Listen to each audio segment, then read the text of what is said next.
कटहर के काट नियन ओठ भई हाट के आवे बलमू जी मुलायम कद चाट अतना बलमू जी के फलानी जी कहले बड़ी आवे बलमू जी मुलायम कद चाट के तो हमारा बुझाई जे बलमू जी उनकर कुकुरे हवे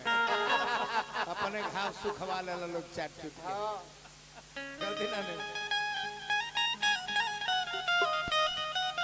उहे ना हमरे को चला बड़े बबुआ प्रमोद प्रेमी नाम गौले बड़े की ढूढ़ी में पानी जब ओढ़े लगी तो जने है जे जवानी ता चढ़े लगी हीरो हो गई बताओ ना कोनो कोनो के ढूढ़ियो फूल के हतना बहरी रहले उ कैसे उ जमान कैसे हीरे पागल कैसे अड़ी से कोनो बात ना चली छोड़ी होली के उ का कहले बड़े उनका के छोड़ी में हम का कहतनी अभियंता का कहत रे एह बात पर सब जी हाँ कि ललखी चुनरिया बिया अरे लाल राम परिया हो चवरिया रे डोले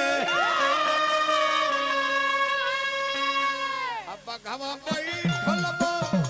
बजरिया हो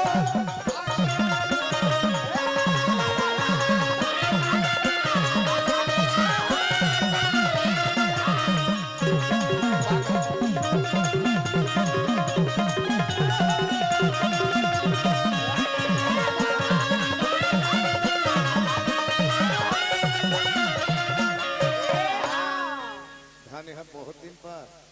वो दिन देखल नहीं कि आज देखते हैं लोग बन रहे देखी हम जब ना तन ठुमका मरनी हाँ बघम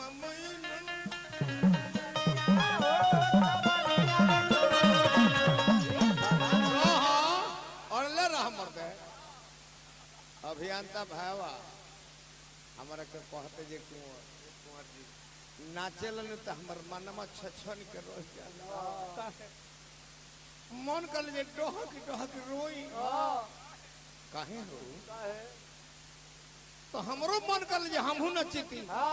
बाकी भगवान बबुआ हमर गोड़े ना देलस बबुआ तबो हम काठ के कुर्सी मंगा लिहिले आ कुर्सिया पर हारमोनियम धह लिहिले अपन मन के श्रद्धा पुराई ले कहनी जे कैसे पुरावे लो कहले कि देखो ऐसे पुराई ले बघवा बैठ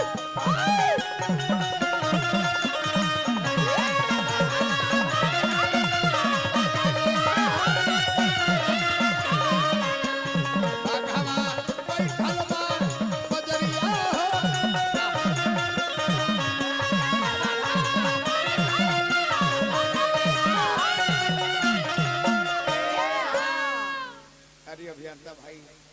तारा हतना श्रद्धा बा ओ हो हे माई कौन चुप कैलन जिनका के लंगड़ बना दी हलू जा माता रानी अब की खुश होए कहे से कि निमन काम करता रहा अगला जन्म में तू चौपाया बन जीगो सूद मुर्जर के अगले अब के निखे मिलते करो शांति चौपाया बन जी हम बाकी चूज कली है हम का बनब हे हमरा मलियाबाग ज्वेलर्स दुकान भाई गोपाल जी अब की भरपूर हो गए हमारे 200 रुपया का पुरस्कार मिलन बार बार नमस्कार बा कवई गोवर्धन पूजा समिति के अध्यक्ष जी संगे संगे पहलवान साहब हजारों रुपया पुरस्कार हे जबरदस्त धक्का भर बताओ है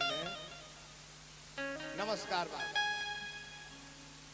तो है कहे के महा बाबा बाकी चूज कल है जे का बनबो ओटनी की गिरगीट की बिचकुतिया तारा का बन के बाकी केकड़ा बनबो तारा चूज कल के हम ना कहो अढ़ाउल के फूलवा अरे हाथ में तीर तुलवा हो चवरिया रे डोले सो भैया मुरी में उतरिया हो कबरिया